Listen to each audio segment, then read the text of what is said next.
grande alegria. As pessoas começam a sair de casa, vir oficialmente. Então, quero desejar boas-vindas para quem está aqui no auditório, quem está em casa também. Bem-vindo a mais uma aula que eu ministro aqui na segunda semana, falando sobre o tema de memória, de identidade, de Constituição do Brasil. Pediram para eu lembrá-los para desligar ou deixar no silencioso os celulares, porque parece que na semana passada tocou bastante. Eu aqui na frente eu não consigo ouvir tudo. Então, por favor, quem puder desligar e deixar no silencioso o celular, eu agradeço. Tá? Nós vamos começar uma trajetória de um encontro que vai durar por volta de 1h30, que é o tempo que nós temos juntos, para tentar entender a construção de um povo chamado brasileiro. O que nos faz enquanto povo, quais são as recorrências de uma construção mítica que nos ajuda a entender o que é o Brasil. Lembrando que o ciclo que vocês estão acompanhando aqui no mês de maio, ele é justamente falando de Brasil, memória e identidade.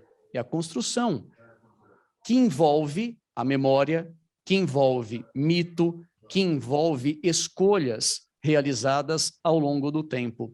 Para quem estava aqui, para quem assistiu a minha aula da semana passada, antes de começar o assunto em si, que foi as contradições do liberalismo adotado no Brasil, eu passei uma boa parte do início do encontro falando um pouquinho sobre a definição. O que é o liberalismo, de que jeito ele foi aplicado no Brasil, e hoje não vai ser diferente.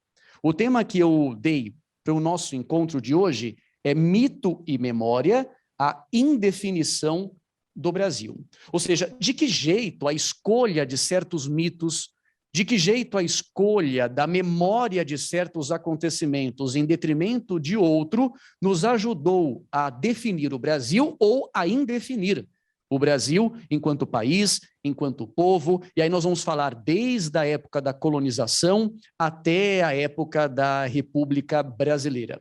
Só que se nós vamos começar falando sobre mito e memória, a primeira coisa que nós precisamos começar é definir o mito.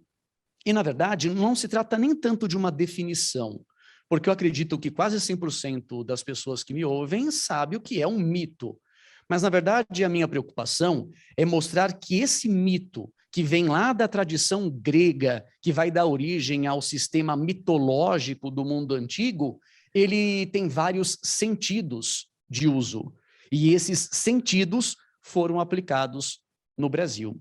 E por isso que, a princípio, eu mostro esse slide para vocês, em que eu apresento 4 sentidos dessa adoção de mito no Brasil, para sempre nos ajudar a entender de que jeito esses mitos nos ajudaram a formar o povo brasileiro, a nação brasileira, ou a indefinir esse povo brasileiro. Daqui a pouco eu vou fazer uma pergunta para vocês e eu quero que vocês já comecem a pensar. Vocês já pensaram o que é o Brasil? Vocês já pensaram o que é o brasileiro, o que é ser brasileiro e o que é pertencer ao Brasil? Porque essa é uma pergunta que estudiosos se fazem desde que o Brasil ainda não existia, desde que o Brasil ainda era uma colônia, era um território explorado por Portugal, já se fazia a pergunta: o que faz o Brasil ser o Brasil? E o que faz o brasileiro ser o brasileiro? E essa definição, ela está diretamente envolvida nesses sentidos que eu coloco para vocês da definição de mito.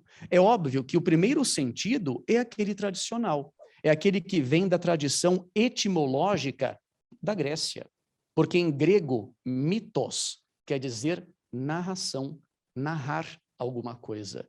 Então, quando nós falamos de mito no sentido grego, estamos falando da tentativa de narrar algo. E essa narração, ela não encontra bases na ciência, ela não encontra bases na lógica e na razão. Então, é um sentido de explicação de algo, essa explicação é uma narrativa, mas essa narrativa não necessariamente pode ser comprovada. Esse é o sentido primeiro que nós vamos adotar no nosso encontro de hoje. Eu vou falar de vários mitos para vocês, mitos brasileiros, ou criados aqui, ou desenvolvidos para o Brasil, mas que não existem explicações lógicas, racionais para essas narrativas. E o conjunto dessas narrativas, o mito é uma narrativa em específico, que dá sentido para uma comunidade. O conjunto dessas narrativas nós vamos chamar de mitologia. É óbvio que os gregos não se chamavam de seres mitológicos. Esse é o nome que foi dado posteriormente. Para eles, a mitologia deles era, na verdade, uma prática que hoje nós chamamos de religiosa. Só que, em vez de nós, mundo contemporâneo, chamarmos de religião grega, nós chamamos de mitologia grega. Mas nada mais é do que uma tentativa de explicar a origem das coisas por meio de métodos que não sejam comprovados cientificamente. Esse é o sentido grego. Mas, além do sentido grego, nós vamos ter também o sentido de mito apelando para a antropologia. E aí, para o Brasil, vai ser muito importante esse sentido antropológico da expressão mito. É o sentido de dar uma solução imaginária para tensões não resolvidas na realidade. Nós vamos discutir bastante, daqui a pouco, algumas narrativas presentes até hoje em nosso país, em nosso povo, que, na verdade, são soluções imaginárias para conflitos que o nosso povo não quer enfrentar na realidade. Eu vou adiantar só um. Vocês já ouviram falar que o Brasil, era muito comum isso na década de 90, começo da década de 2000, que o Brasil é o país da democracia racial? Essa ideia da democracia racial, que claramente não existe, é um mito antropológico. É uma forma imaginária de você passar por cima ou fingir que não existem tensões na sociedade, tensões que são reais, e você cria uma certa unidade fraterna entre a população, apelando para aquilo que desde o Gilberto Freire já se falava, até Roberto da Mata na década de 80, ou alguns estudiosos mais atuais, de que o Brasil é resultado da mestiçagem de basicamente 3 etnias, e que essas 3 etnias no Brasil conviveriam de forma harmoniosa. E nós não encontraríamos nesse país nenhum tipo de preconceito, nem a negros, nem a índios, e muito menos a brancos. Essa é uma narrativa mitológica que apela para a antropologia. Para você superar tensões ou fingir que elas não existem, você imagina uma espécie de harmonia fraterna entre a população. Desse sentido antropológico desse mito, nós vamos para os outros. Por exemplo, aquele que estudiosos mais gostam de trabalhar, o sentido psicanalítico do mito. A ideia de que você vai repetir constantemente essa pretensa harmonia imaginária e você estabelece uma espécie de bloqueio em relação à realidade e não consegue superar esse bloqueio, essa muralha que você construiu. Eu estou falando você enquanto povo, não individualmente, tá? Que a sociedade construiu para não enxergar as tensões que existem. Hoje em dia, o sentido psicanalítico do mito, do sentido mitológico de uma sociedade, é o que os estudiosos mais estudam, e nós vamos falar bastante isso hoje no nosso encontro. Mas é claro que quando falamos mito, falando um pouco de país, Brasil, Estados Unidos, Itália, Argentina, todos os países, todos os povos também têm o sentido mitológico de mito fundador. Todos os países, sem exceção, buscam algum momento do seu passado como ponto de origem do país e do seu povo. Essa é a ideia de um mito fundador. E nós vamos trabalhar algumas tentativas de mitos fundadores em nosso país. Em linhas gerais, a ideia é entender como esses sentidos de mitos fez com que o Brasil se definisse, tal como ele existe hoje, ou não se definisse. Por isso que eu chamei a nosso encontro de hoje de indefinição do Brasil entre parênteses, porque pode ser que ao final do nosso encontro, alguns de vocês concluam que nós temos um mito fundador, e que esse mito fundador é suficiente para explicar o que é o Brasil, o que é o povo brasileiro e o que é o brasileiro enquanto indivíduo. Mas pode ser que alguns de vocês, ao final do nosso encontro, falem, não, a palestra me mostrou que nós ainda estamos em uma constante a construção de um país que ainda não está completamente acabado, nem no seu território e nem no seu sentido político-administrativo, e muito menos em seu sentido de nação, de povo, porque nos falta ainda a identidade que faz com que a gente possa falar, o brasileiro é isso e não é aquilo. E existe uma forma bastante comum de tentar se definir colocando-no na contradição ou na oposição ao outro. Existe muito, isso não só no Brasil, mas em outros países, uma tentativa de se definir pensando no que o outro é e o que não vale para você. Então é muito comum quando a gente pergunta o que é o brasileiro. Aí a pessoa fala, brasileiro é uma pessoa que não é dos Estados Unidos. Brasileiro é alguém que não é da Rússia. Você, ao falar isso, você ao mesmo tempo não falou absolutamente nada, porque você não se consegue definir e também não consegue definir o outro. E aí você aplica o conceito de nação para um conceito, às vezes, de país, de estado, de território, e confunde um monte de conceito. Então, a ideia nossa é justamente trabalhar esses mitos fundadores do Brasil. Só para ficar claro, o Brasil não é o único país que procurou mitos em sua história. E o mito, é que eu estou falando de mito no sentido de mito fundador. Algum ponto do passado que mostra a origem daquele país, daquele povo. Só para ficar claro que o Brasil não é o único, eu coloquei duas imagens aqui para a gente começar a nossa discussão que simbolizam mitos fundadores de regiões que não são o Brasil. O da esquerda, uma região europeia, o da direita, uma região da América. Conseguiriam identificar quais são esses mitos fundadores? O da esquerda representa qual mito fundador? De Roma. E hoje entendido como a Itália como um todo, né? Isso, belamente documentado por um dos mais belos poemas épicos que se tem notícia, que é o Eneida, de Virgílio, poeta romano, que procurou explicar uma tradição que já existia entre os latinos, entre os italianos hoje, mas ele foi uma das primeiras autoridades literárias a colocar no papel uma tradição que já era oral. A ideia de que a cidade de Roma se origina a partir do momento em que dois irmãos gêmeos foram encontrados por uma loba às margens do rio Tibre e foram criados por essa loba como se fossem filhotes dela, até mais ou menos a idade de 12, 13 anos, quando eles foram encontrados por uma família de caçadores que terminou de criar esses jovens e, na juventude, descobriram que eram netos do rei deposto de uma cidade chamada Alba Longa. Voltaram para a cidade, depuseram o rei usurpador, retornaram o avô deles, que era o rei de Alba Longa, e como retribuição, esse avô doou uma parte de Alba Longa para os netos, que deram origem a Roma.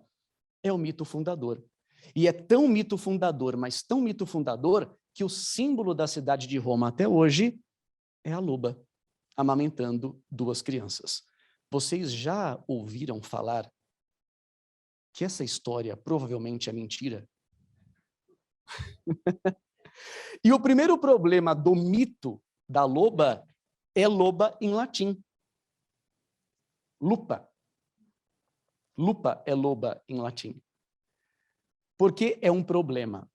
Porque lupa não quer dizer apenas loba em latim. Alguém sabe latim aqui? Daí veio o lupanário. Uma das possíveis interpretações de lupa é uma casa de lobas, um prostíbulo. E, portanto, se essa história fosse verdadeira, é muito provável que as crianças não teriam sido encontradas e criadas por uma loba. E sim, é muito provável que teria sido uma prostituta, que teria encontrado as crianças e criado as crianças. Mas Roma foi a sede de uma grande potência, Império Romano. E como todo e qualquer império e como toda e qualquer potência, os romanos não aceitavam ser originados, possivelmente, de uma prostituta. Então começaram numa tradição oral e depois escrita, sistematizada no Eneida, a esquecer a ideia do prostíbulo, a ideia da prostituta, e alçaram para a história da loba. É o mito fundador, é lendário. E isso é datado, é escolhido em um certo momento da história de Roma, assim como o mito fundador brasileiro, que daqui a pouco nós vamos discutir bastante. Agora, além desse mito fundador de Roma, nós temos esse aqui ao lado. Uma das mais belas imagens de um mito fundador de um país americano. Qual? Os Estados Unidos. É a história da chegada dos pais peregrinos na América. São os Pilgrim's Feathers. Os pais peregrinos são aqueles protestantes puritanos que sofriam perseguições da monarquia anglicana dos Stuart na Inglaterra do século XVII e que por volta do ano de 1620 embarcaram em um navio chamado Mayflower e vieram à América em busca de liberdade religiosa. Isso virou mito de fundação dos Estados Unidos. E é tão forte no pensamento e na ação do povo norte-americano que até hoje, se você perguntar para um norte-americano o que faz dele um povo, ele fala, nós somos o povo que defende a liberdade, porque nós somos fundados por pessoas que vieram para a América em busca dessa liberdade. E não é à toa que o maior símbolo daquele país é uma estátua chamada Estátua da Liberdade. Portanto, em algum momento do passado, eles foram buscar um mito de origem, tanto os romanos como os norte-americanos. E, portanto, o Brasil não é o único. O que diferencia o Brasil da Itália e o Brasil dos Estados Unidos é que o Brasil não tem apenas um mito. Porque na falta de uma identidade de povo, na falta de uma identidade de nação, eles vão buscar ao longo da história alguns mitos. E esses mitos é o que eu vou apresentar para vocês no nosso encontro de hoje. Ficou claro isso para vocês? Certo? Muito bem, então deixa eu passar aqui. E aí é o que eu ia perguntar para vocês, e que não sei se todo mundo já se fez essa pergunta, né? O que é o Brasil? Desde a época de graduação, professores que trabalhavam com Brasil, com história do Brasil, com sociologia brasileira, com antropologia brasileira, eles sempre nos indagavam nas aulas de graduação e depois na pós-graduação também.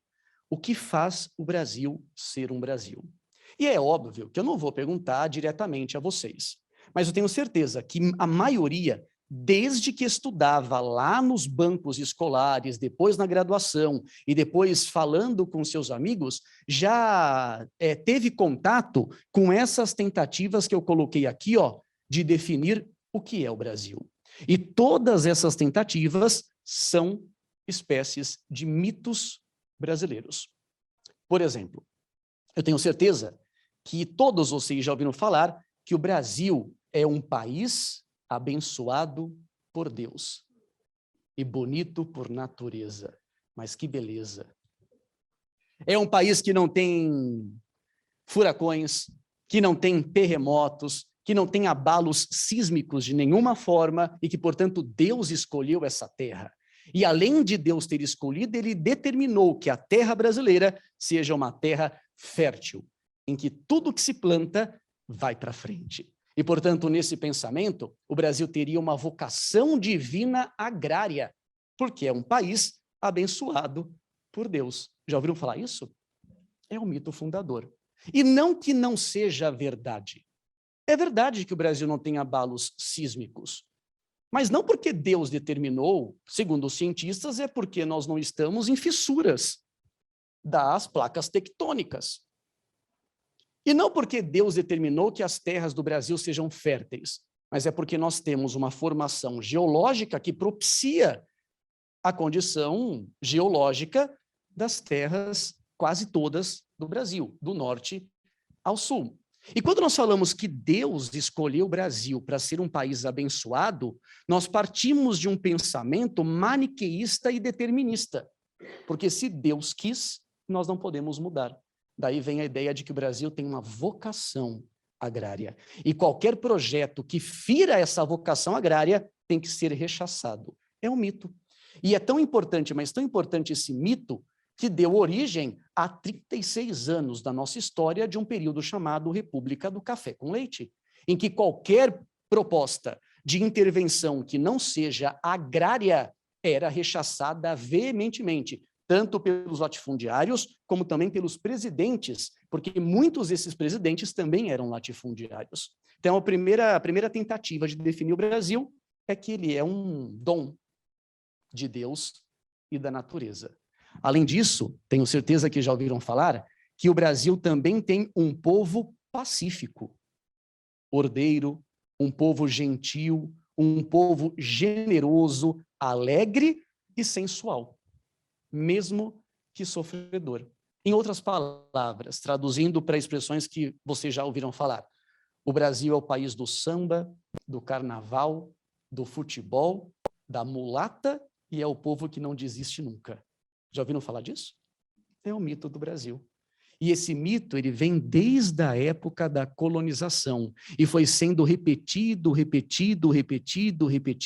e até hoje é muito difícil superar essa visão de que nós somos um povo trabalhador, que nós somos um povo ordeiro, que nós somos um povo generoso, que nós não desistimos nunca, apesar de todo o sofrimento que nós vivemos. Isso é a mais simples explicação de como a população aceita os desmandos do governo, porque nós não desistimos nunca. É o povo esperançoso. Nós sempre temos a esperança de um futuro melhor. Além disso, se você pensar no Brasil também, um país sem preconceitos. Aquilo que eu falei agora é de democracia racial.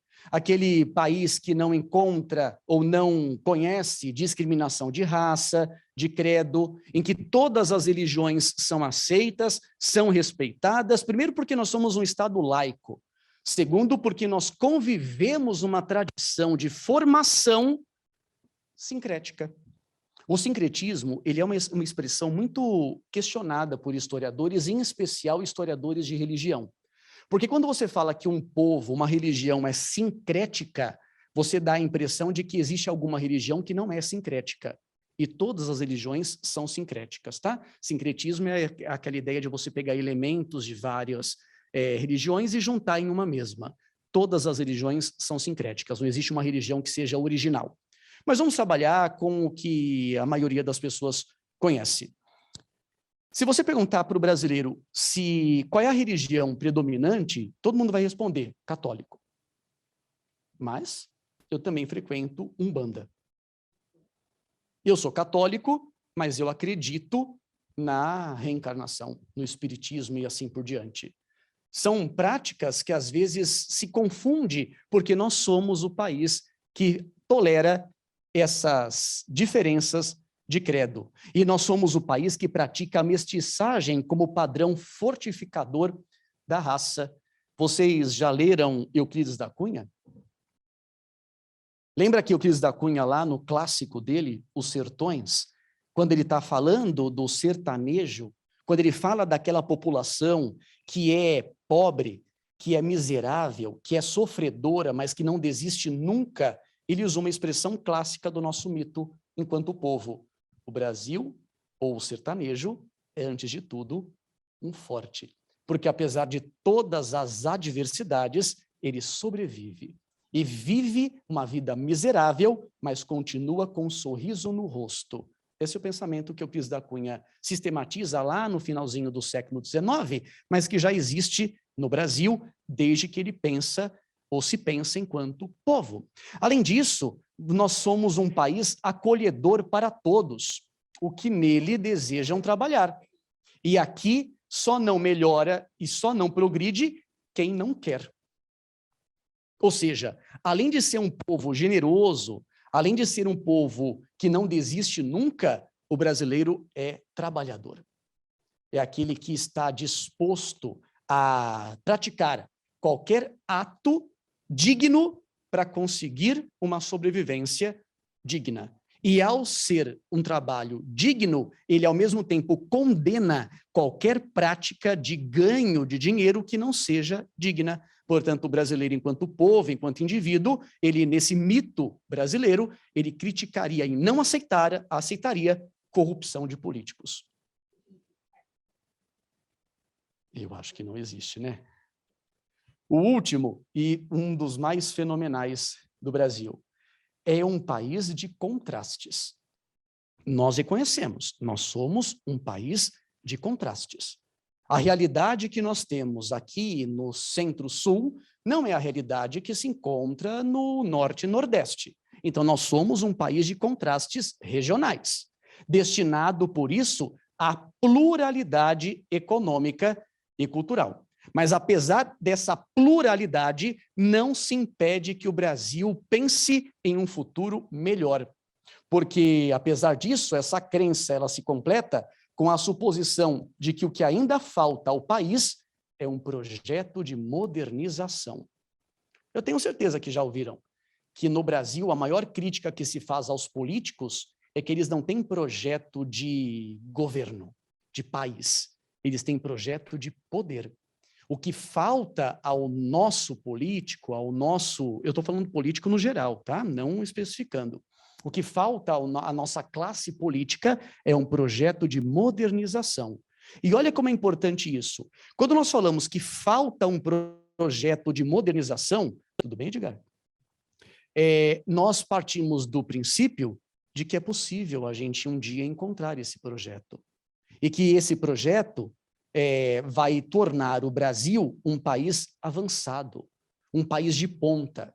E tão avançado e tão de ponta que um dia ele vai ser tão desenvolvido, mas tão desenvolvido que ele vai ter condições de sentar à mesa dos donos do mundo. E vai dominar, assim como outros países do mundo. Ou seja, é aquela velha expressão muito popular, que o Brasil é o país do futuro. E o futuro nunca chega para nós. É ou não é? E falar que o Brasil é o país do futuro é a mais escancarada forma de falar que a responsabilidade de quem vai vir depois, que não é nossa a responsabilidade. Porque se nós queremos um país diferente, um futuro diferente, uma nação diferente, é agora que começam as mudanças. E não adianta passar para gerações futuras aquilo que é nossa responsabilidade também.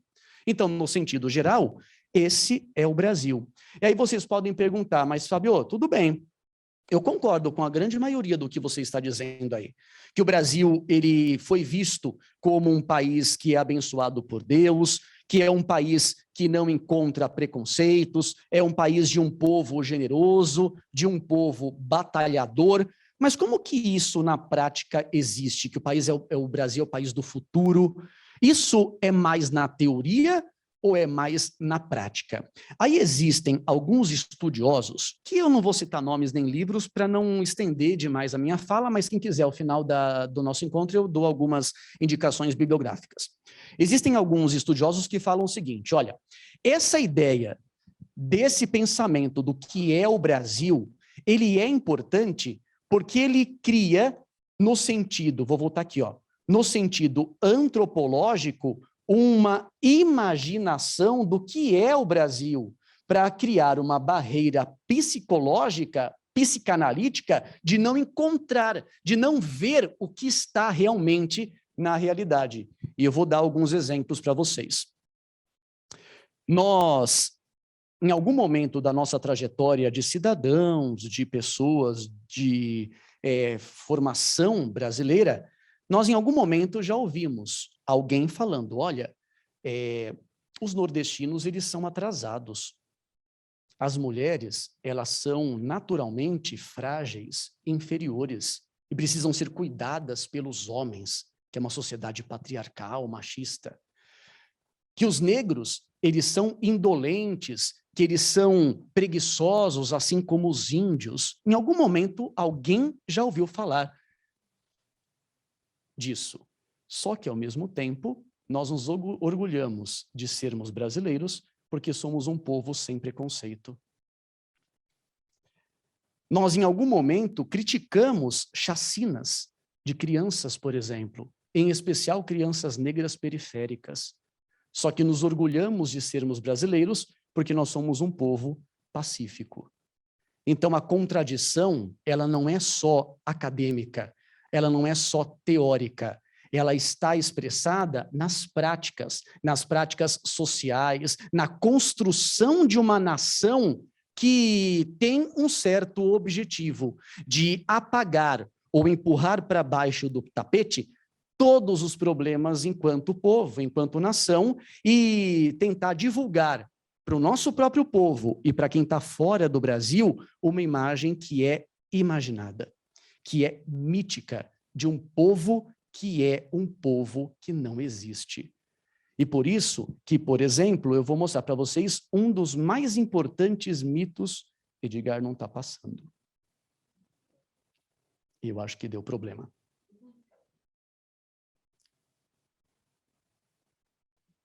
Mitológico. Foi?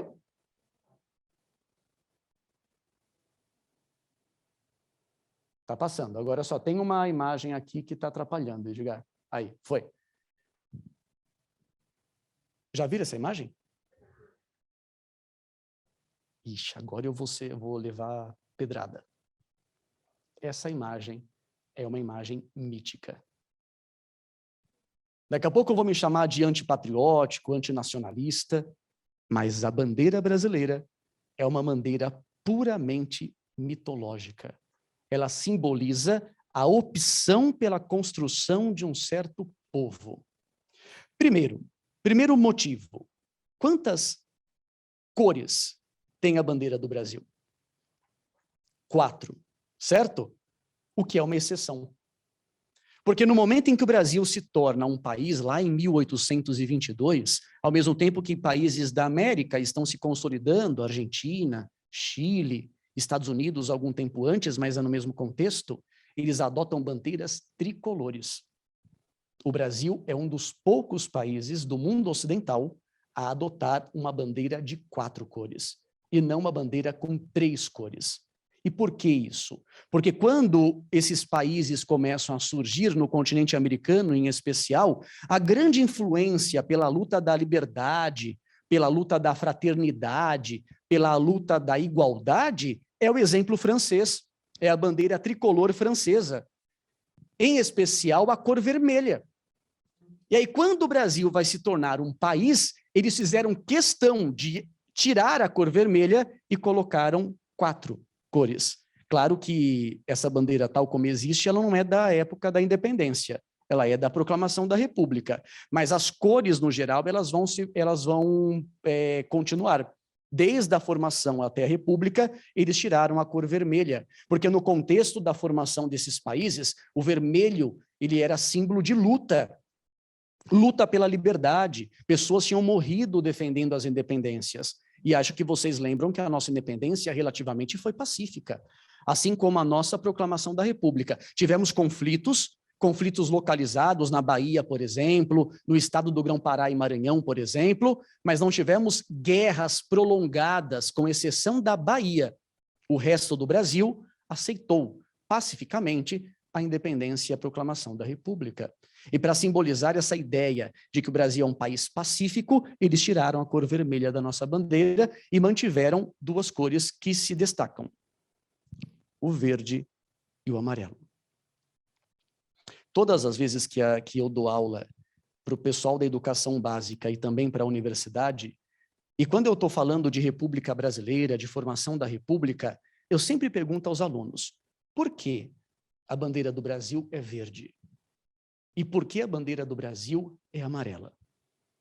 E sem brincadeira, quase 100% dos alunos responde questões da natureza.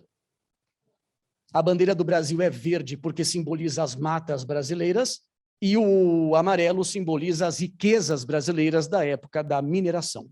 Já ouviram falar isso? E sabem que é mentira, né? Não sabem, claramente.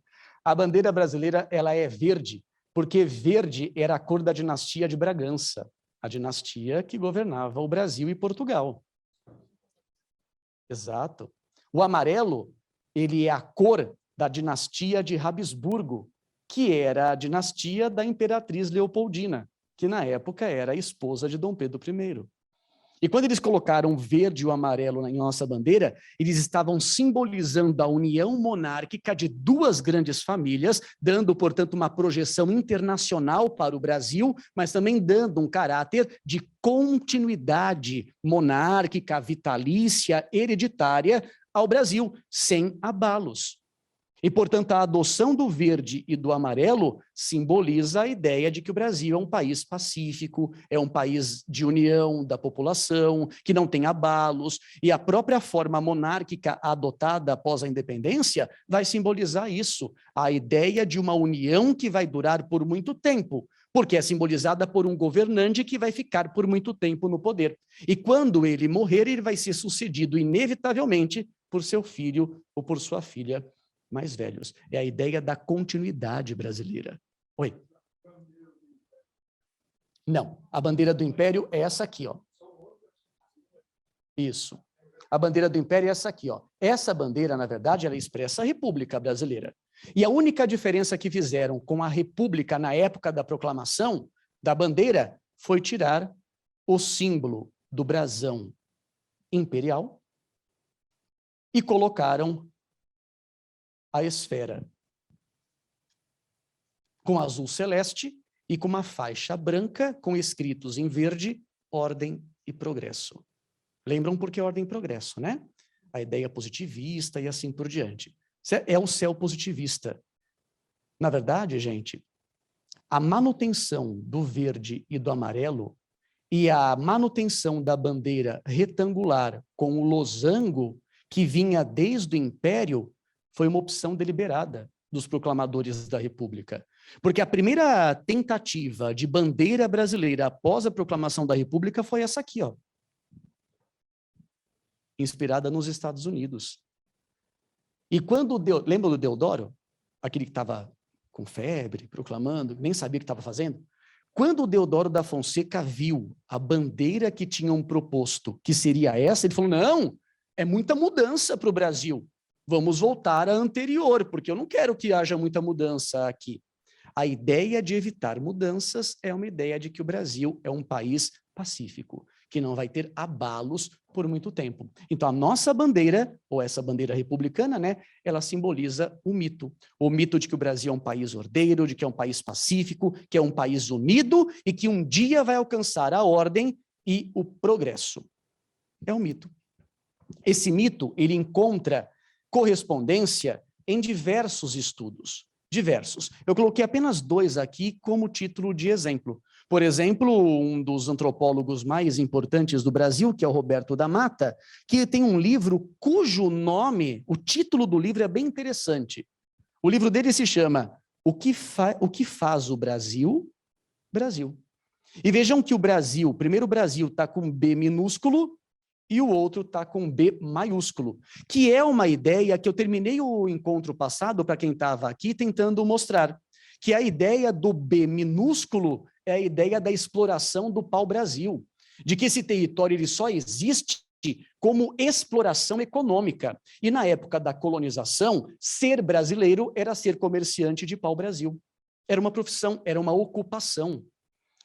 E a discussão antropológica, a partir de qual momento esse território que foi formado no sentido econômico, no sentido de exploração, as pessoas vinham para cá, mas não queriam ficar aqui, pegavam as riquezas, exploravam e voltavam para a metrópole, voltavam para Portugal, voltavam para a Holanda e assim por diante. E a partir de qual momento esse Brasil, que é com B minúsculo, se tornou o Brasil com B maiúsculo, a nação, o povo, o país. E aí eu terminei o nosso encontro da semana passada dizendo que ser brasileiro é ser um indivíduo em constante construção.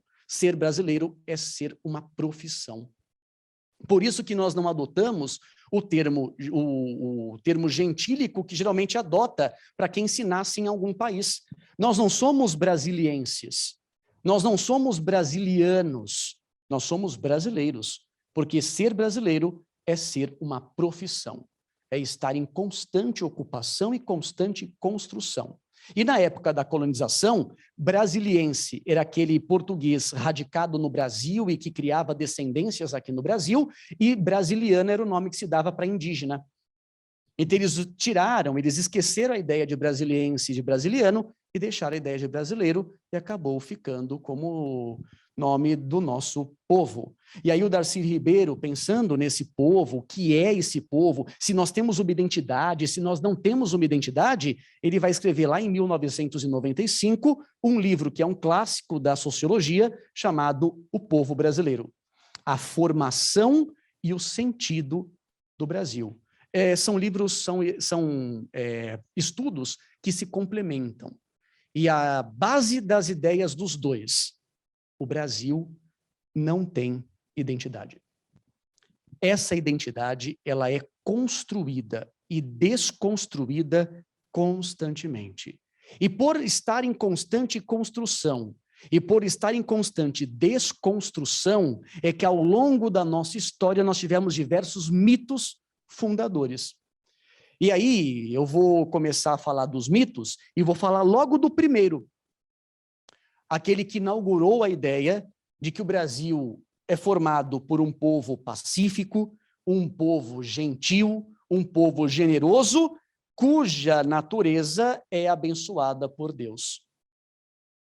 É uma espécie de certidão de nascimento do Brasil, a Carta de Pero Vaz de Caminha. Já leram a Carta do Pero Vaz de Caminha? Lá de 1500, a carta, que tem 27 páginas, é o documento que inaugura a ideia de que o Brasil e o povo brasileiro, o povo que habita o Brasil, é um povo gentil, é um povo generoso, aberto a influências estrangeiras, que entrega aquilo que tem e aquilo que não tem para quem chega, porque é um povo acolhedor. E como é abençoado por Deus, essa terra, o que plantar, vai para frente. É claro que eu coloquei uma parte da carta do Pero Vaz de Caminha aqui, mas não é a minha ideia ler, mesmo porque a gente ocuparia muito tempo do nosso encontro lendo trechos, tá? Mas eu coloquei algumas partes para representar realmente isso. A ideia de que o brasileiro, o índio, o nativo brasileiro, aquele que está aqui e que recebe o estrangeiro, ele é um povo acolhedor.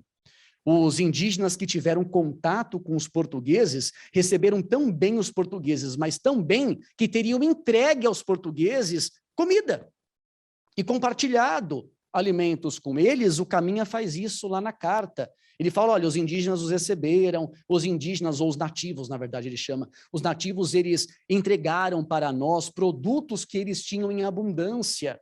Aqui, nessa terra, nós não encontramos ainda aquilo que a gente queria. No Brasil não tem ouro, não tem prata. Vocês sabem por que os portugueses não encontraram ouro e prata a princípio? Eles estavam atrás de ouro e prata, mas eles não encontraram. Por quê? Porque estavam no lugar errado. Porque o ouro, no Brasil, ele vai ser encontrado no interior. Depois vai ser chamado de Minas Gerais e tudo mais. Só que os portugueses ficaram por muitas e muitas décadas na faixa litorânea do Brasil. Tiveram contato com terras férteis, mas não tiveram contato com minérios, com ouro, com prata, nem com diamante, porque vai estar lá no interior do Brasil. Então eles estavam simplesmente no lugar errado. Só que olha o que o Caminha faz. Nós não encontramos ouro e nem prata, nem outro metal, nem ferro, nem nada. Contudo, a terra em si é de bom clima, fresco e temperado, como a gente encontra aqui, lá em Portugal. As águas são muitas, infinitas, de tal maneira graciosa que, querendo-a aproveitar, dar-se-á nela tudo por causa das águas que tem. O Caminha é o responsável pela ideia de que o Brasil é um país abençoado por Deus, bonito por natureza, e que tudo que tiver aqui de plantação agrícola vai para frente. ele está dando um recado para os reis de Portugal. Não tem ouro, mas tem terra. Vamos explorar essa terra e vamos dar um sentido econômico ao Brasil. Lembra da ideia de ocupação? O Brasil já nasceu com a ideia de uma ocupação, e não com uma ideia de povoamento, de desenvolvimento interno. E isso até hoje nós não conseguimos superar. A ideia de que as pessoas estão aqui de passagem, mas que não querem desenvolver efetivamente a nação, a educação, não há um projeto de desenvolvimento do país ou da própria nação brasileira. E isso vai ser tão forte, mas tão forte, que eu coloquei elementos para provar essa minha tese, de que o Caminha fez se enraizou de uma tal forma na produção literária, nas ideias do Brasil, que isso vai sendo passado para o século XVIII, século XIX, até chegar no século XX. Então, se vocês tiverem um pouco de paciência... Lá vem o Edgar. Não?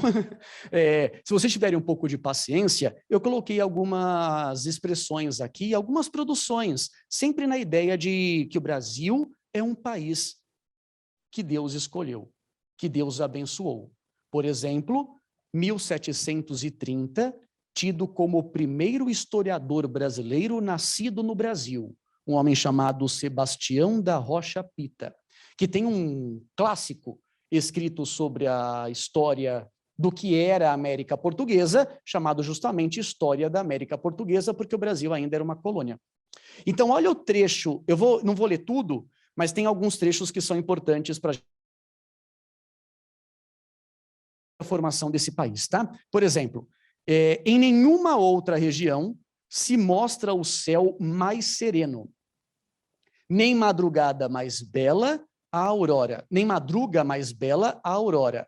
O sol, em nenhum outro hemisfério, tem os raios tão dourados, nem os reflexos noturnos tão brilhantes. Eu vou pular aqui, ó. O Brasil, terrenal paraíso descoberto.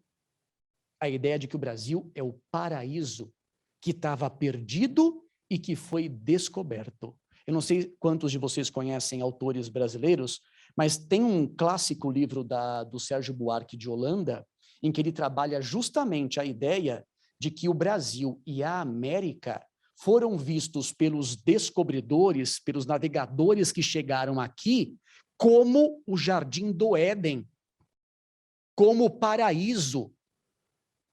E aí eles vão associar a chegada à América, Colombo, Cabral e assim por diante, eles vão associar com profecias bíblicas. As profecias de Isaías, por exemplo, as profecias de Daniel, por exemplo, que falam ali que em algum momento Deus vai permitir que o homem seja reconectado com um paraíso perdido, após a queda de Adão e Eva. E quando os europeus chegam aqui, eles têm a impressão de que a América, como um todo, é o paraíso, que foi redescoberto, que foi encontrado, que foi achado. Se você pegar os relatos do Cristóvão Colombo, eles estão repletos dessa ideia.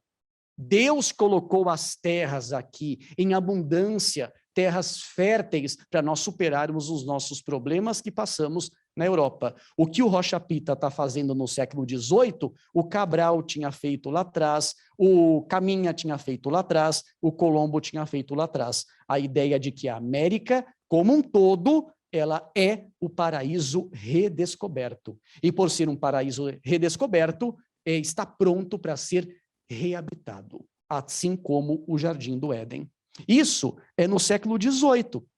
Passados os anos, Gonçalves Dias, 1843, no Canção do Exílio, aquele momento em que ele está lá em Coimbra, né, em Portugal, com saudades do Brasil, quando ele vai tentar definir o Brasil, o que ele faz? Pega o sentido edêmico, o sentido de jardim, o sentido de paraíso para o Brasil, e fala, olha, minha terra tem palmeiras onde canta o sabiá, as aves que aqui gorjeiam não gorjeiam como lá. Nosso céu tem mais estrelas, nossas várzeas têm mais flores, nossos bosques têm mais vida, nossa vida mais amores.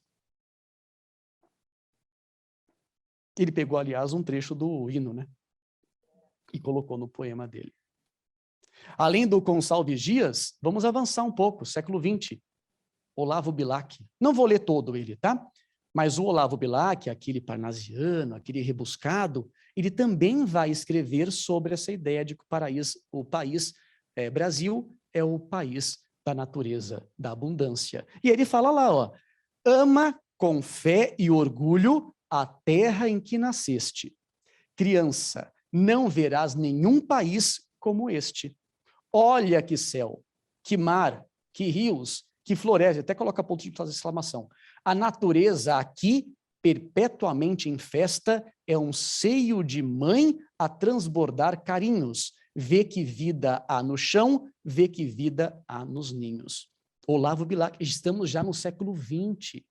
E a ideia de que o Caminha escreveu lá no século XV se perpetuou, de que o Brasil é o país abençoado por Deus. E o maior emblema disso, todo mundo vai lembrar, é a canção do Jorge Benjor, 1969. País tropical.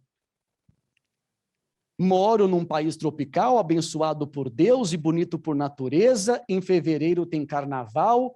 Tem uma mulata chamada Teresa, quer dizer que a mulata é propriedade dele.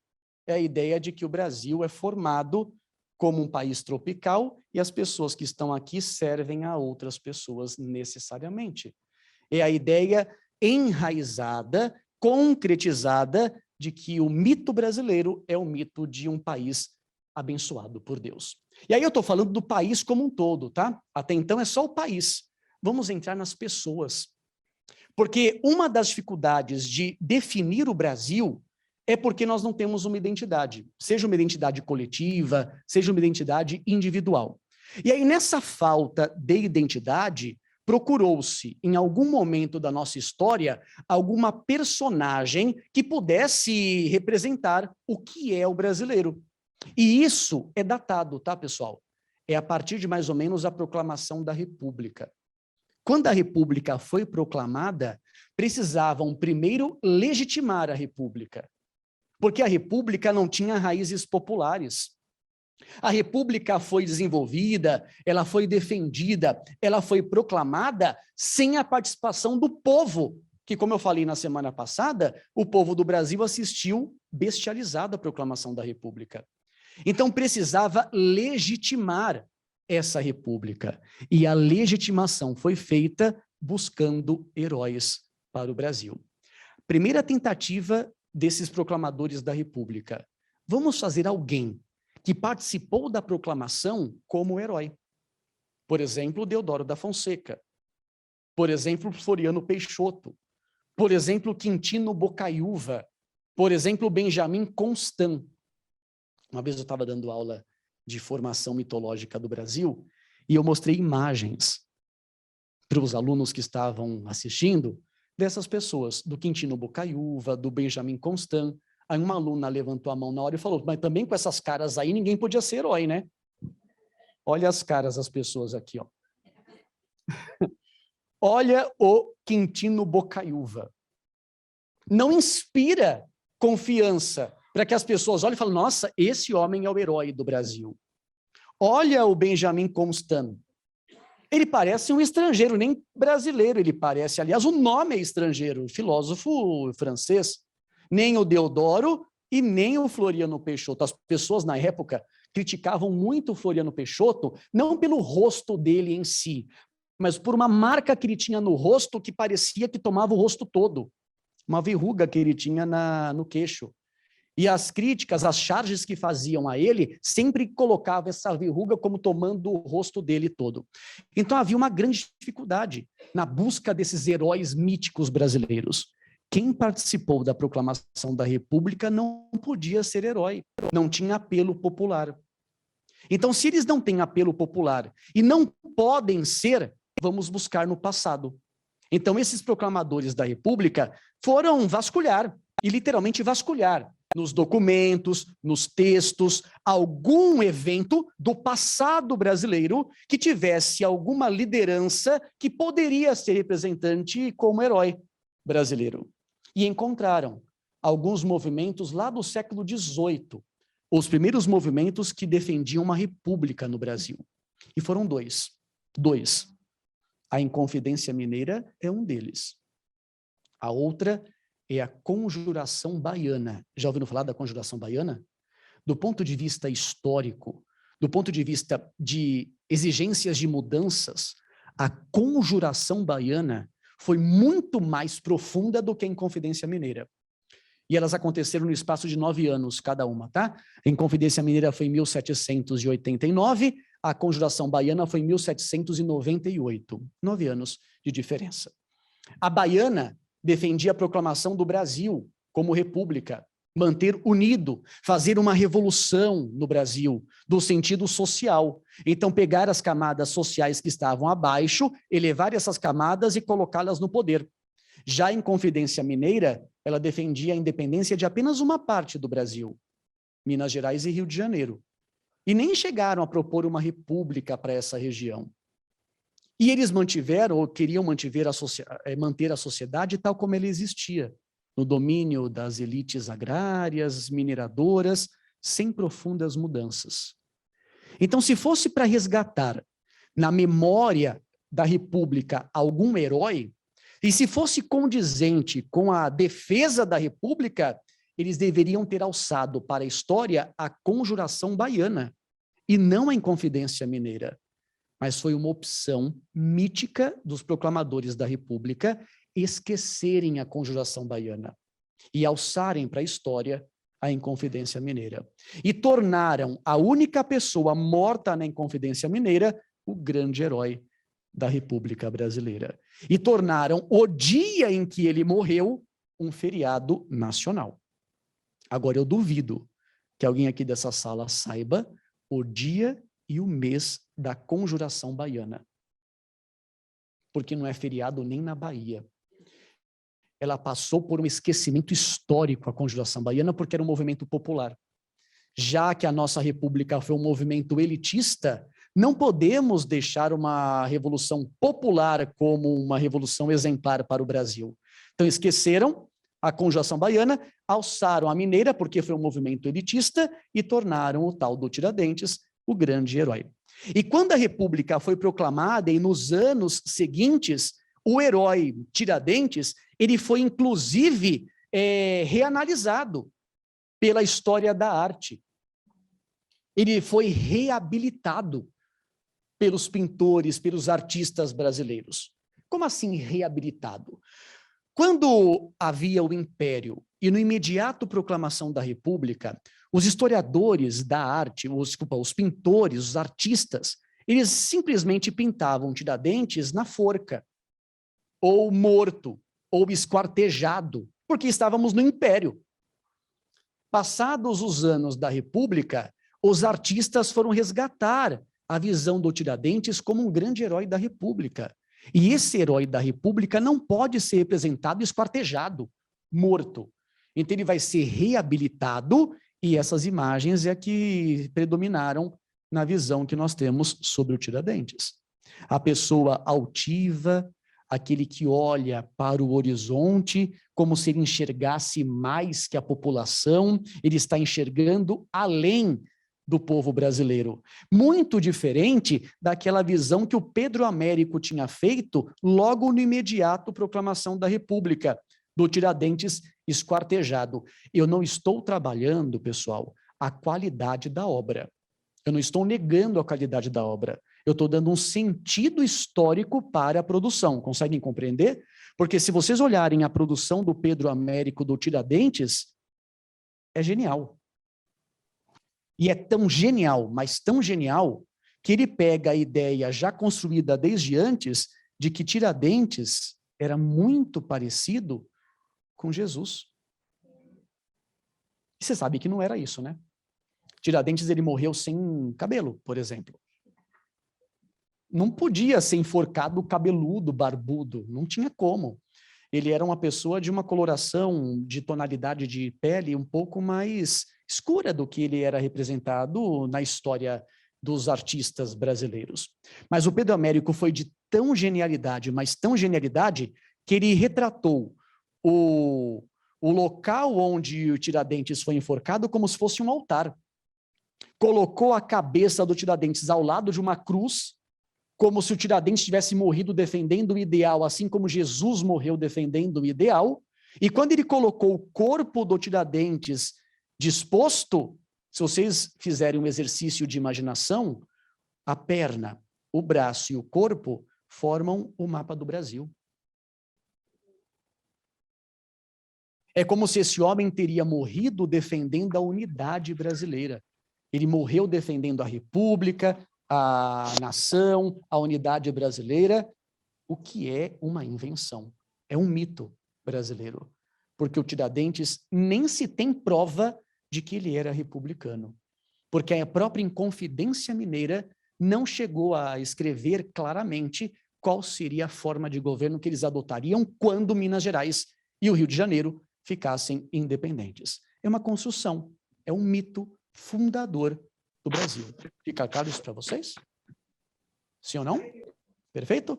Muito bem. Aí eu vou trabalhar outros mitos com vocês, só para exemplificar, e aí eu termino a minha fala, e se alguém tiver alguma dúvida, algum questionamento, alguma complementação, daqui a pouco eu abro para vocês participarem, tá? Outro mito que o Brasil vai construir ao longo do tempo, que envolve pessoas e não o território em si, porque o mito que envolve o território é o mito da terra abençoada por Deus e assim por diante. Aquilo que envolve as pessoas, primeiro, Tiradentes como herói, é uma construção. Segundo, o resgate do mito dos bandeirantes. Os bandeirantes, por séculos e séculos, nem foram citados nos documentos oficiais, nem foram estudados pelos primeiros estudiosos do Brasil, sejam portugueses, sejam brasileiros. É a partir de um determinado momento que esses bandeirantes começam a ser resgatados. E ao serem resgatados, vão ser transformados em heróis do Brasil, que é o momento representado por esse cartaz aqui, ó. A Revolução Constitucionalista de 1932. Até os primeiros anos do século XX, os bandeirantes eram pessoas relegadas ao esquecimento histórico do Brasil. Foi São Paulo que resgatou os bandeirantes, porque em linhas gerais os bandeirantes eram de São Paulo.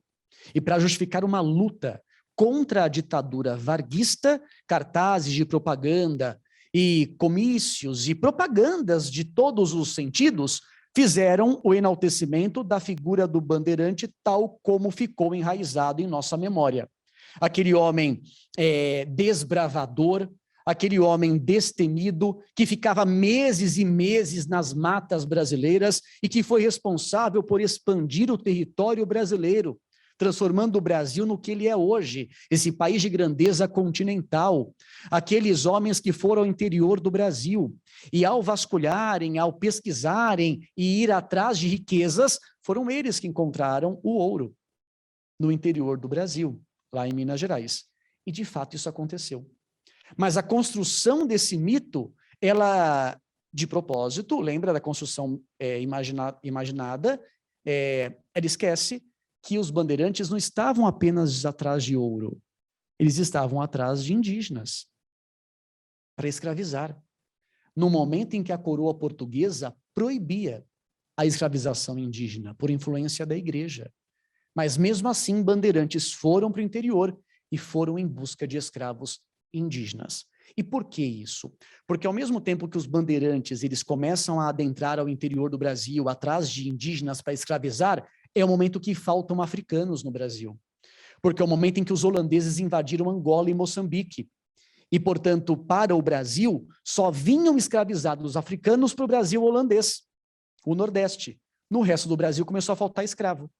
Então, se não tem mão de obra africana, vamos substituir pela indígena. Então, mesmo contra a coroa portuguesa, mesmo contra a igreja, esses bandeirantes começaram a ir atrás de indígenas.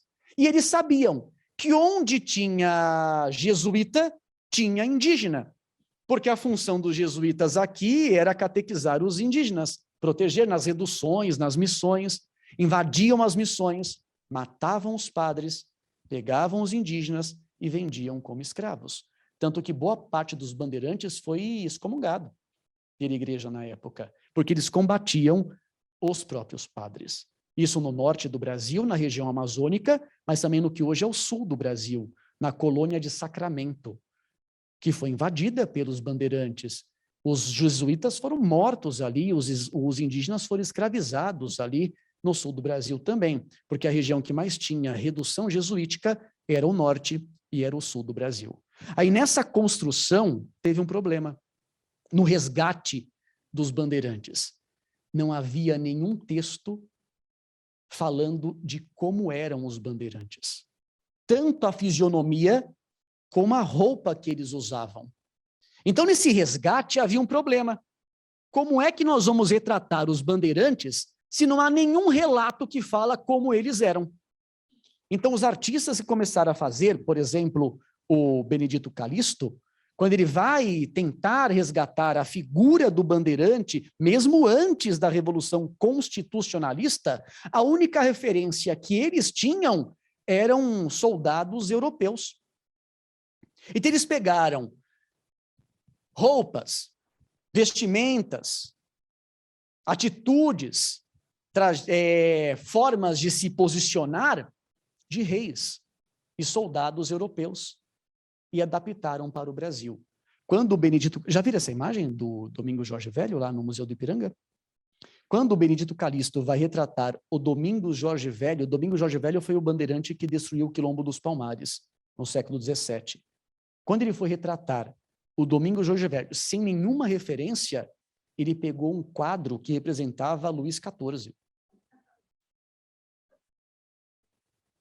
Como se o bandeirante fosse um governante brasileiro. Tanto é verdade que o Domingos Jorge Velho segura a espingarda dele como se fosse um cetro de rei. E ele colocou a roupa com uma capa típica de monarquia, colocou até vermelho ali, né, aquela cor das monarquias europeias, uma roupa que não condiz com os bandeirantes.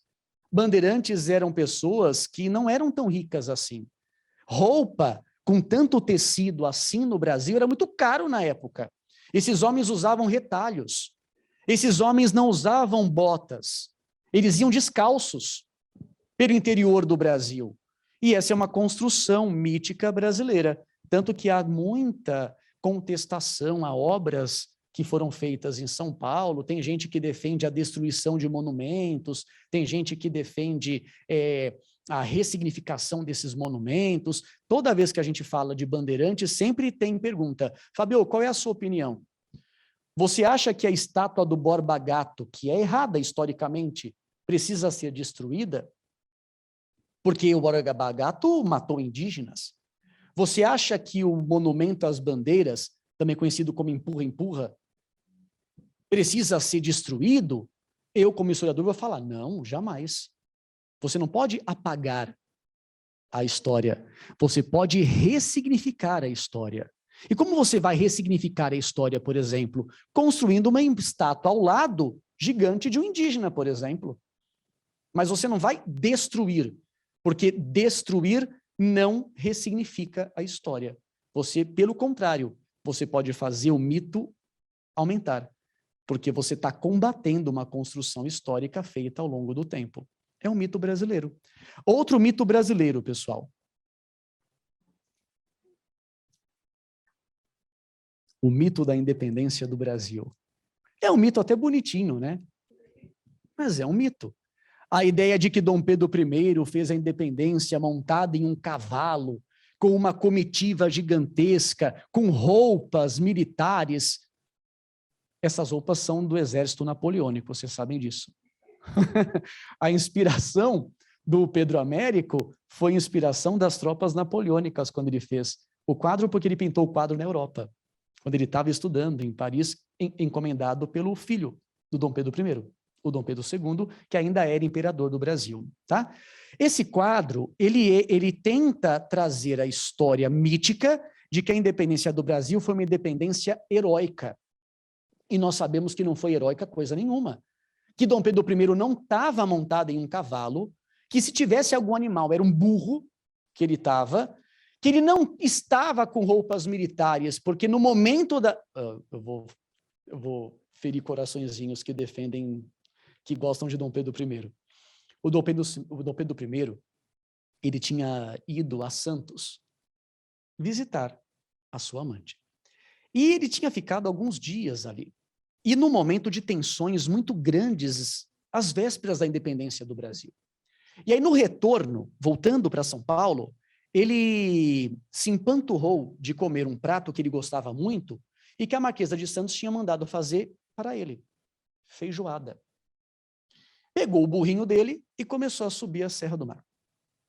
No meio da viagem, começou a dar um probleminha intestinal. E ele saiu do burro, tirou a roupa e fez as suas necessidades onde ele estava, no mato. Como ele percebeu que estava com um problema intestinal, ele não voltou a colocar a roupa que ele estava. Ele começou a viagem, ou continuou a viagem, com uma espécie de cirola, roupa de baixo, para ficar mais fácil, para que ele pudesse fazer as suas necessidades. Quando ele chega aqui em São Paulo, no Riacho Ipiranga, que não era rio coisa nenhuma, que era o Riacho Ipiranga, é água, deu a necessidade de novo, ele foi lá para o mato, fez as suas necessidades, estava fazendo, isso é relatado, tá, gente? Eu não estou inventando, não.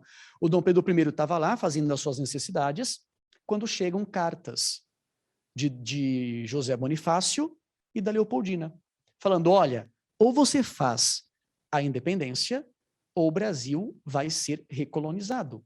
Porque há uma ameaça dos portugueses invadirem o Brasil. Se os portugueses invadirem o Brasil, nós seremos levados à força para Portugal. E aí, naquele momento, fazendo as suas necessidades, o Dom Pedro declara a independência do Brasil.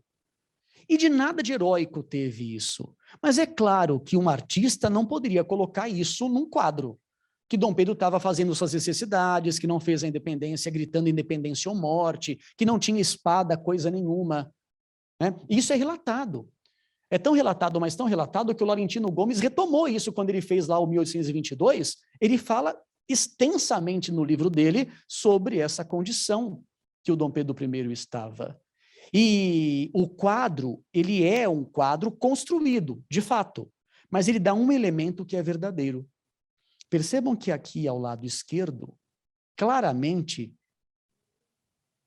são pessoas do povo, que estão olhando o que está acontecendo ali com as tropas, com Dom Pedro, e não estão entendendo nada. Isso é verdade, porque a nossa independência, a nossa proclamação da República, elas não tiveram raízes populares. E o Pedro Américo, ele fez uma crítica quando ele retratou a independência do Brasil. Qual é o recado? Ó, Dom Pedro II, eu estou fazendo o que você quer do seu pai aí, ó. Ele é herói, ele foi o proclamador da independência brasileira, ele está num cavalo, ele está com soldados, mas eu estou enfatizando que tudo isso aqui foi feito sem raízes populares. Foi uma espécie de crítica que o Pedro Américo inseriu na produção que ele fez da independência do Brasil. Outro mito, aí eu vou encerrar com isso e abro para perguntas, caso alguém tenha. A da proclamação da República. Lembram que eu falei na semana passada que o Deodoro nem sabia o que ele estava fazendo? Mas quando os artistas foram representar esse ato, colocaram o Deodoro montado em um cavalo, sempre o cavalo branco, numa referência ao militarismo europeu, que é tradicional. O Deodoro com vestes militares, com uma posição altiva, simbolizando que ele sabe o que ele está fazendo. Quando ele proclama a República lá, né, o Benedito Calixto de novo, na proclamação da República, vai fazer com que o Deodoro ele seja saudado pelo conjunto das pessoas que assistiram a esse ato, sempre com a ideia mítica de que há líderes, há pessoas que são idolatradas e precisam ser lembradas pela trajetória brasileira. Então, desde uma construção de que o Brasil é um país abençoado por Deus, até líderes que sabem o que estão fazendo e conduzem essa nação adiante, o Brasil é uma construção do começo ao fim. Se essa construção está concluída ou está em ressignificação, aí fica para cada um de vocês concluir. E com isso eu também encerro a minha fala de hoje. Muito obrigado, pessoal. Nós temos alguns minutos, já tem mão levantada. Vamos lá.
Uhum.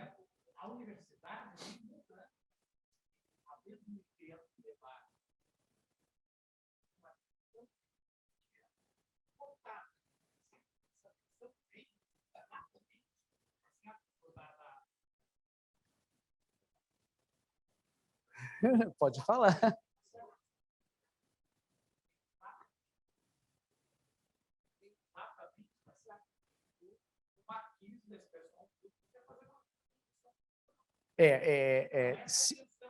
De fato, essa é uma visão da história do Brasil que também apresenta alguns problemas, tá? Primeiro, quando nós falamos o que não é em verdade, tá? Quando nós falamos que as tribos indígenas, elas não eram pacíficas, isso é verdade, e que elas estavam em constante conflito entre elas, e que quando os portugueses chegam aqui, o que eles fizeram foi unicamente explorar esses conflitos que esses indígenas possuíam, nós damos a impressão de que há uma justificativa para a ação dos portugueses. A dinâmica interna, a dinâmica do território brasileiro era muito mais complexo do que essa dicotomia entre portugueses e indígenas. Concordo, mas nós temos que tomar o cuidado para não justificar as ações, porque apesar dos indígenas serem constantemente conflituosos, as tribos não serem pacíficas, eles não tinham a mesma forma, a mesma tática e as mesmas armas de quem está chegando. Mesmo porque os indígenas brasileiros nem arma de fogo conheciam. Quem traz isso para o Brasil são os portugueses. Concordo no sentido de que os portugueses não agiram sozinhos, mas também precisamos relativizar o sentido de capacidade de luta de ambos os lados, que é muito desigual em relação aos indígenas. É o mesmo pensamento quando a gente fala da África, falando da escravidão africana. Porque as nações africanas já se escravizavam, só que elas não tinham o sentido que os europeus vão dar, que é o sentido de lucro, que é o sentido capitalista, mercantilista e assim por diante. A dinâmica é muito mais complexa e valeria, aí fica de dica para a Lita, se ela quiser, um dia, uma palestra inteira sobre isso, para falar que as relações coloniais e metropolitanas não podem ser resumidas na dicotomia dialética marxista da esquerda, seja o que for, em que os europeus exploram e os outros são explorados. Há uma dinâmica muito mais complexa, mas não podemos também colocar tudo no mesmo balaio e falar, olha, já que é complexo, então os indígenas também estavam errados. Calma, não é também por aí. Consegue compreender?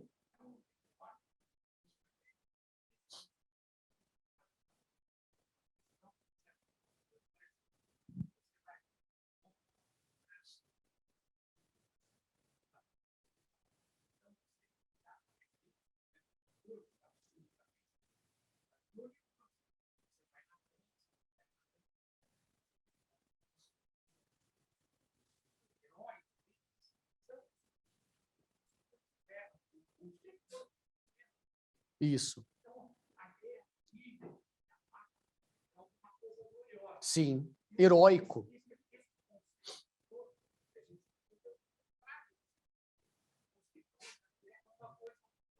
Exato.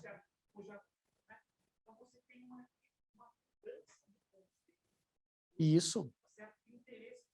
Isso. Tanto é que a única guerra que nós chamamos de guerra é a Guerra do Paraguai, quando é uma guerra externa. Quando são guerras internas, nós chamamos de revoltas, de insurreições, de inconfidências, de conjurações. Eu discuti bem por cima na semana passada, mas eu vou retomar. Nós não chamamos de guerra do Rio Grande do Sul contra o restante do Brasil. Nós chamamos de revolução farroupilha, ou, no máximo, guerra dos farrapos. Mas não chamamos de guerra civil brasileira, 10 anos de uma separação, porque a ideia é de que nós somos a antítese da Europa. A Europa foi construída no belicismo, nós somos o país pacífico, que é fraterno, que é unido. É que está sendo filmado, não posso falar assim. Oi. Claro.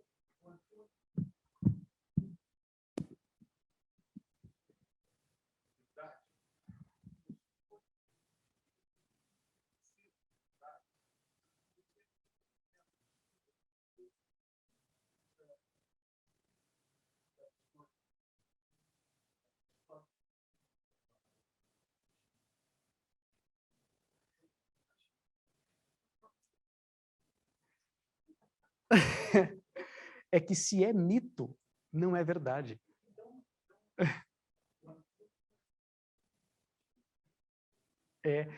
Se nós tivermos que falar dos eventos que são verdadeiros, vamos chamar de eventos históricos, e não eventos míticos.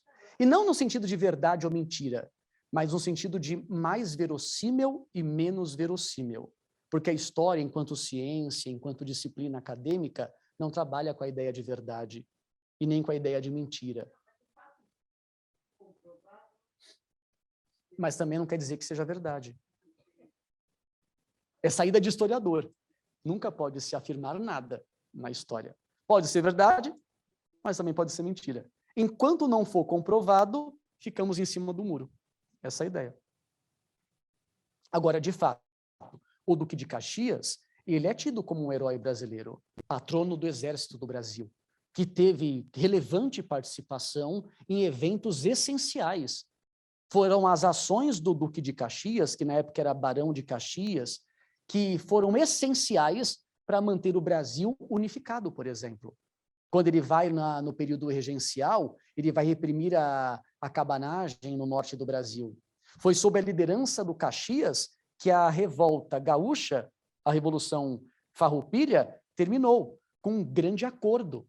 Ele conseguiu trazer os farrapos para o lado do Império Brasileiro, anistiando os farrapos. Depois ele vai ser um grande herói da Guerra do Paraguai. Tanto é verdade que ele vai ser o primeiro comandante da Guerra do Paraguai.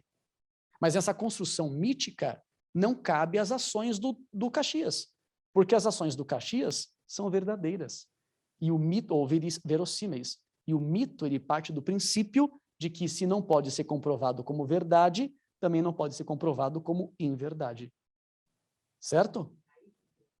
Aí que vira mito. Aliás, o mito, ele é isso. Ele não pode ser comprovado pelo pensamento lógico, pelo raciocínio, pela ciência, pelos estudos empíricos. Oi, Marcos.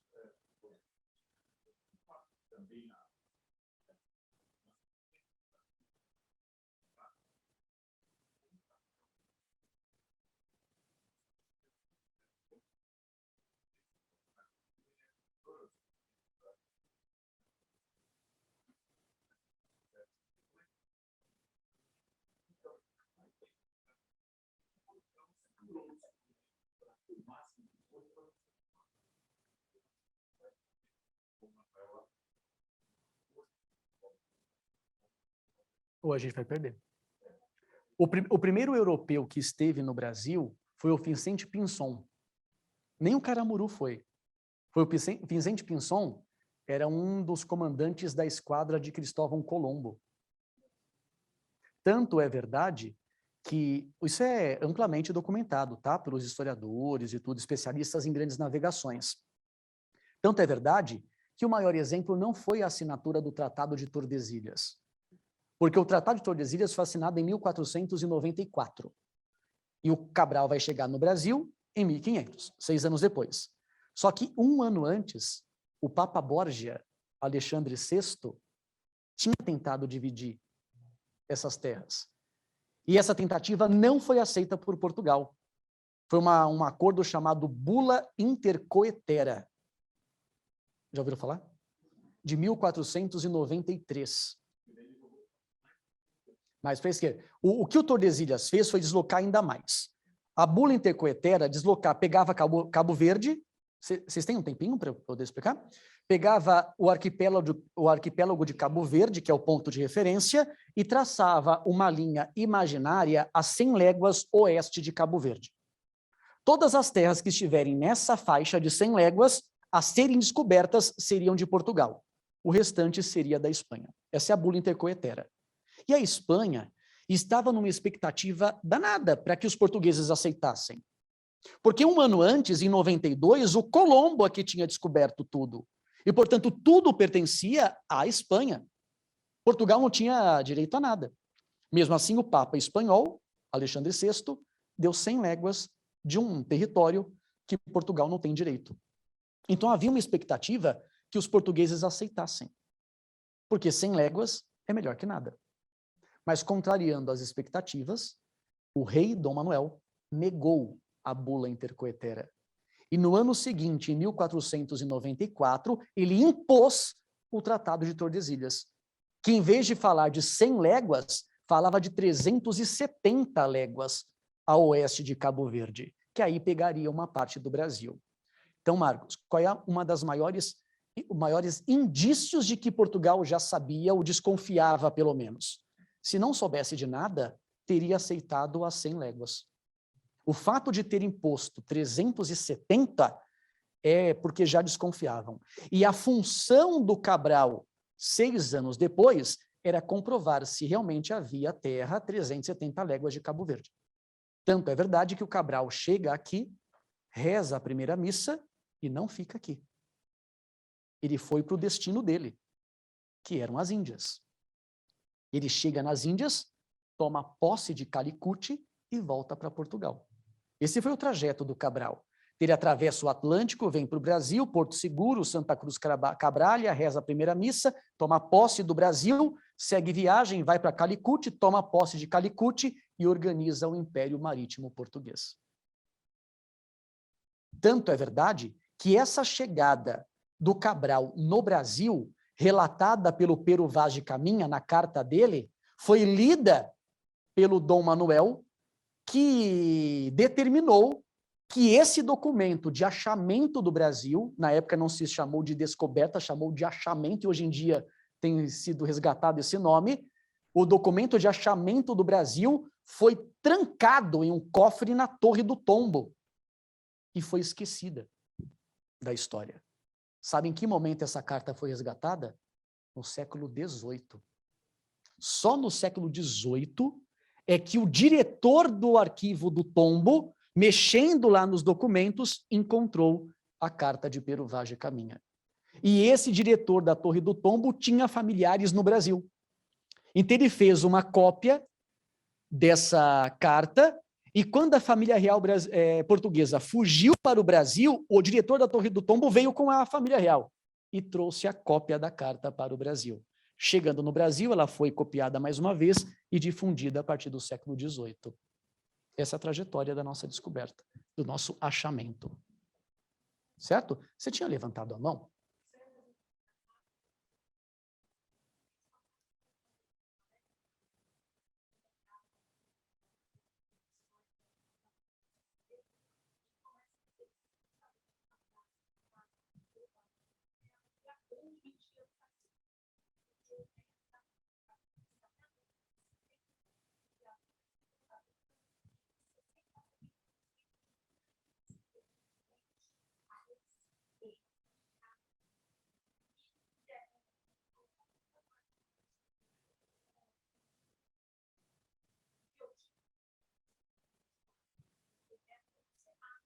Uhum. Uhum. Uhum.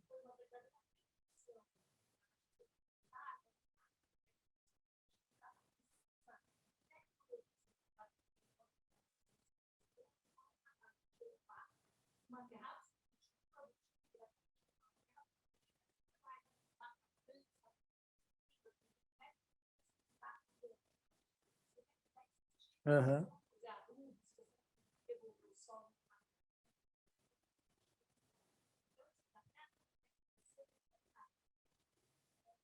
Importava. Ou seja, o Brasil é uma grande mentira. Mas não desistam do Brasil, tá? Vamos terminar com uma mensagem otimista. O Brasil vai dar certo. Tchau, pessoal. Foi um prazer.